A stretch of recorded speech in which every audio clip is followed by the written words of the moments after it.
2024-2025 Rutgers men's basketball schedule is officially out here late Thursday afternoon. The Big Ten publishing and having a special on BTN for all women's and men's basketball. I'm not going to cover women's in this edition. I'll touch on it at some point soon.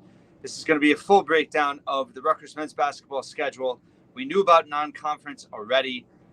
Now we have the Big Ten schedule along with it. We also know that Rutgers is going to have a charity exhibition with St. John's on Thursday, October 17th at Jersey Mike's Arena. No more information on that yet in terms of if it's going to be broadcasted. There's kind of reports that it will be, but more to come on that. We also know, which I touched on earlier this week in a podcast, in terms of September 28th, having the inter-squad scrimmage open for the public for free, and then Knights of the Raritan also having their event, autograph and meet and greet with the team per pay to attend. But things really tip off for real on Wednesday, November 6th at home against Wagner. Let's just run through some of the non-conference quickly. We'll dive into some takeaways with the Big Ten and overall.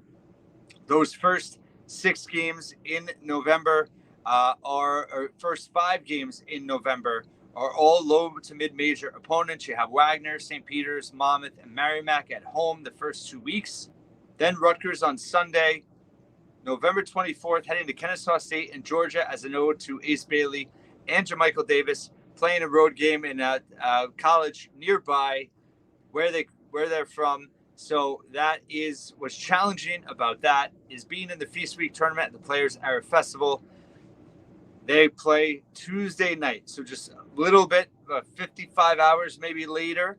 They're in the highly anticipated NIL event in MGM in Vegas, first of its kind. Rutgers with a huge schedule in Vegas. They play Notre Dame on Tuesday night. They play Alabama and old friend Cliff O'Murray on Wednesday night before Thanksgiving, both 10 and 10:30 p.m. tip-offs. All those Feast Week games are going to be shown on TBS, TNT, or True TV. Same broadcast networks for the in-state tournament. And then that Saturday afternoon, 3:30, they play Houston. So obviously 2 huge marquee games. Houston and Alabama are in everyone's top 10, top 5, top 10, whether it's analytics, whether it's preseason rankings, what have you. ESPN has them 2 and 4. Alabama number 2, Houston number 4. So 2 huge non-conference opportunities, which we'll kind of touch base on at the end. And then they head back east, and they begin Big Ten play the following Saturday. You always have 2 Big Ten games now in December. Rutgers will start on the road in a place they've never won before at Ohio State on December 7th. That will be a huge test for this team. So you have on the schedule right now, in terms of Alabama, Houston, and Ohio State, back to back to back, all the way from the rack, all within a week and a half period. So huge portion of the schedule there for Rutgers. Then they come home on that Tuesday, and they'll host Penn State in the Big Ten home opener at the rack. Place should be electric. Should note the Big Ten schedule. We did have the home and aways, the matchups previously. We just didn't have the dates. Rutgers will play 3 teams on a home and away series, so twice. 7 teams at home, 7 teams away. The 3 teams they will play twice: Penn State, Purdue, Michigan.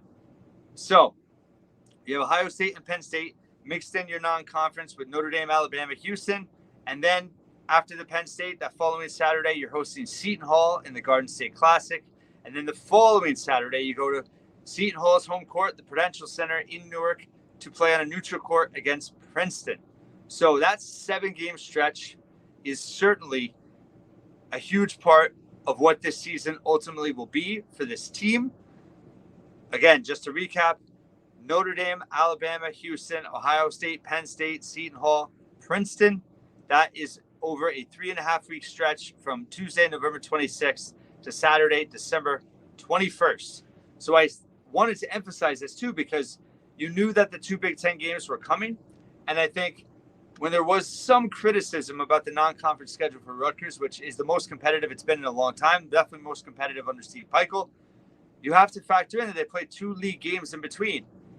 And that's 7 very competitive strong, likely all top 100 foes in a row. So, those first 5 games, all against low and mid majors.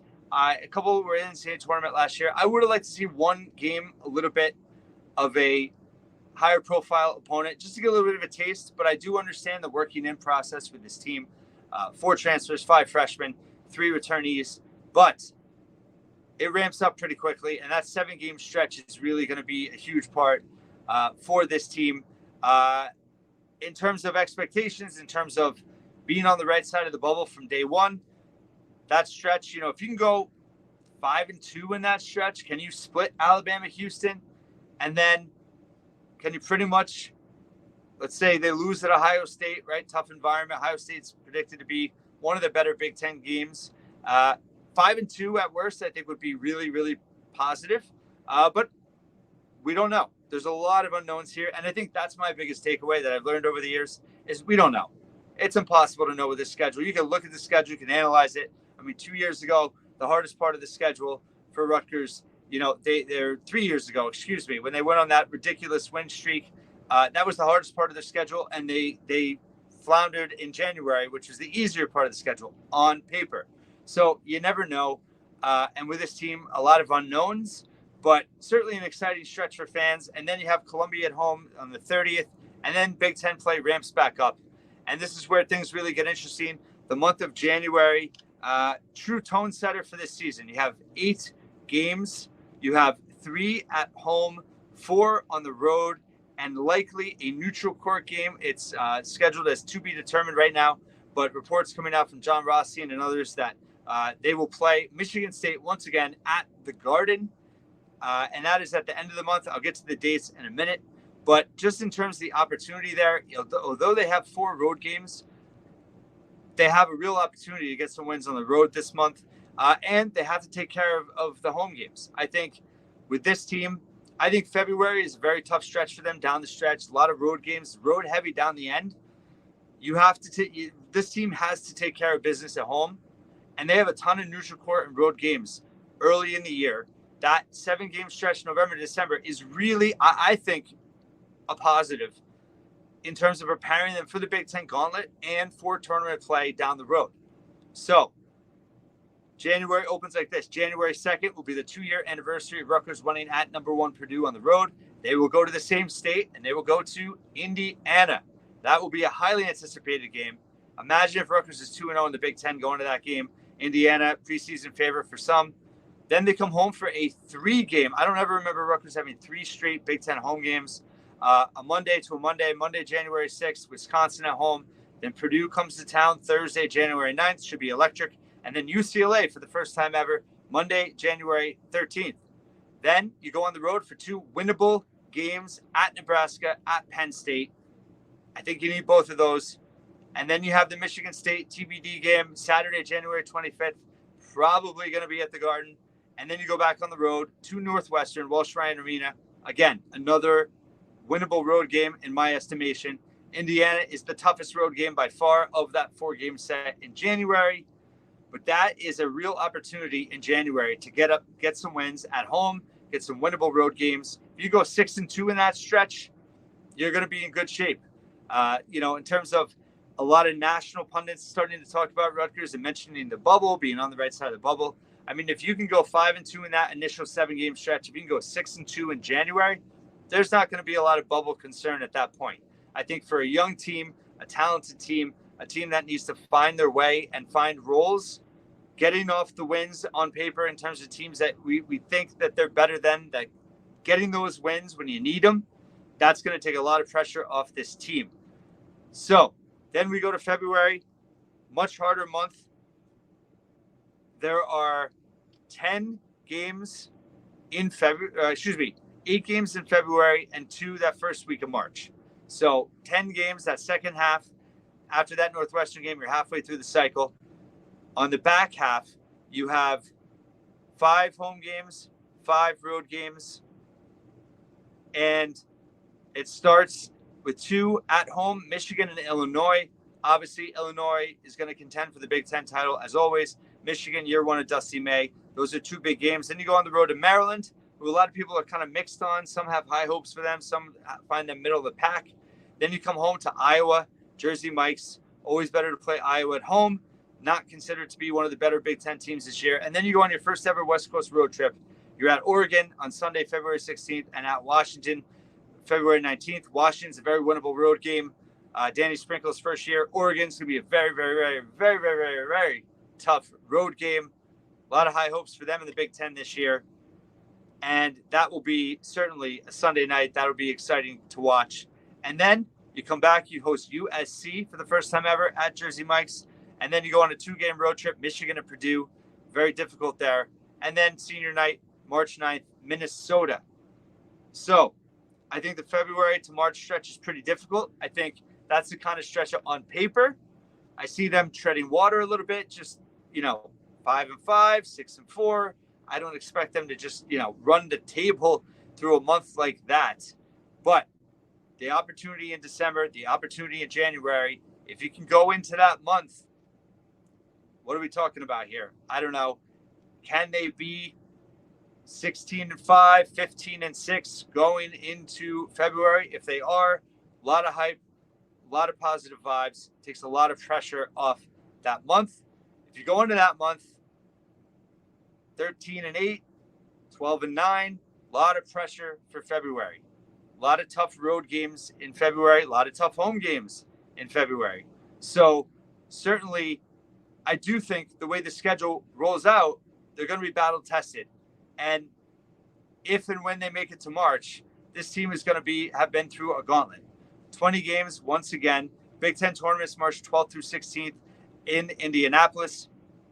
And just in terms of some other takeaways, in that first half of January, I mean, it's not easy by any stretch, but you have a 3-game stretch at home in terms of Purdue, UCLA, and Indiana, right? Those are all teams that are getting top 25 consideration. So that's 3 out of 4 games in a row. That is quite a stretch there, and some opportunity for Rutgers to really make some noise. Wisconsin's, probably middle of the pack, but they're down a little bit this year. You have to, I think on paper, there's games they're just going to have to take care of. They're going to have to win. You're going to have to protect your home court. Can they go 8-2 at home? And can they go 5-5 on the road? I mean, that would be a heck of a Big Ten record, 13-7. Take care of business in non-conference play. In terms of Alabama, Houston, Indiana, Purdue, you're playing those teams 5 times. All could be in the top 10 at some point this year. Purdue, I know some people are mixed on with Edie gone, but Braden Smith's back, Fletcher Lawyer. They have a lot of good supporting cast. So you're playing a lot. And of those 5 games, only 1 is at the rack. That is significant. Great opportunity to build strength of schedule and build your NCAA tournament resume. But that's a tough stretch. Those 5 teams you're playing once at home, 4 on the road or in a neutral court. You have, in terms of Bart Torvik, you have 7 teams in the top 30 you're playing. By the way, Torvik has Rutgers at 18. I covered that earlier this offseason. They have 8 games against teams in the top 30 of Bart Torvik. Right now, you have UCLA, Purdue, and Illinois at home. You have Indiana and Purdue on the road. And then you have Alabama, Houston, and most likely Michigan State on a neutral court. So of those top 30, only 3 of 8 are at home. Rutgers is on the road in a neutral court environments more than ever, but it's also real positive in terms of opportunities for quad 1 wins, quad 2 wins. This team is going to have plenty of chances to build a resume, but you got to take advantage of it, and you got to win the games you're supposed to win on paper. A lot of exciting things to come. Let's see, anything else in terms of this schedule that I wanted to point out? I think overall, everything is there for this team. Starting to get a lot of hype. Full practice begins next Monday. Dylan Harper and Ace Bailey. Obviously, there are a lot of preseason lists now. Andy Katz ranking Dylan Harper the number 1 guard in the country. Ace Bailey, number 3 wing. Plenty to talk about as we have this true preseason beginning next week. Rutgers will have its media day soon as well. But overall, schedule is finally here. I don't have, in terms of, go to scarletknights.com for ticket information. Again, the Michigan State game most likely at the Garden. And I think that in terms of, Michigan State will miss the rack for a third straight year, but there were fans online that were saying, "Oh, what a mistake! Michigan State's gonna, fill the arena. It's gonna be half full." 2 years ago, when Rutgers played Michigan State at the Garden, 90% Scarlet Knight fans. The place rocked. No reason why it's not gonna rock again. The rack is gonna rock. Season tickets are off the charts. And then on the road, can this team be road warriors? We all hope they can be. I think they understand the challenge. I think the mix of veterans and young players.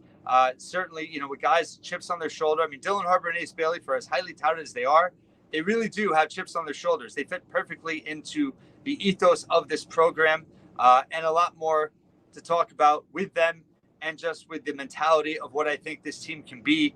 But overall, challenging schedule. Big Ten is always tough, but a lot of winnable home games and a good amount of winnable road games with some very difficult road and neutral games with a few tough home games down the stretch in February. It's going to be a gauntlet. You got to stay healthy. You got to stay together. Toughest coaching job for Steve Peichel in his career is this year. Best opportunity as well. So exciting times here. Thanks so much for listening and watching once again at the Scarlet Faithful podcast. And I'll talk to you tomorrow with a full preview for Rutgers at Virginia Tech. Thank you.